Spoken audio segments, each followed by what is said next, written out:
Welcome back to another technical deep dive here in the debug zone. Today we're tackling a big question and breaking it down with insights from other users. Hopefully this clears up some misconceptions and helps you get the answer you need. So buckle up, stay a little curious, and let's jump right in.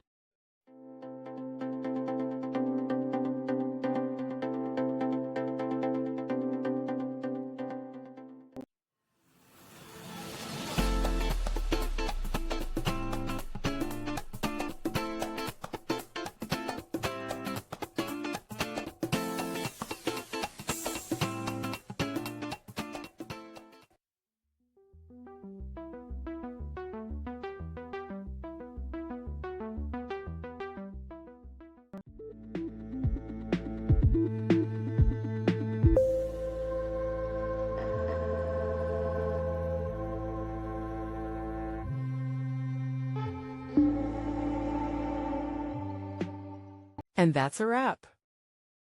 I hope you found the answer you were looking for. If you did, take a second to hit that subscribe button. It really helps out.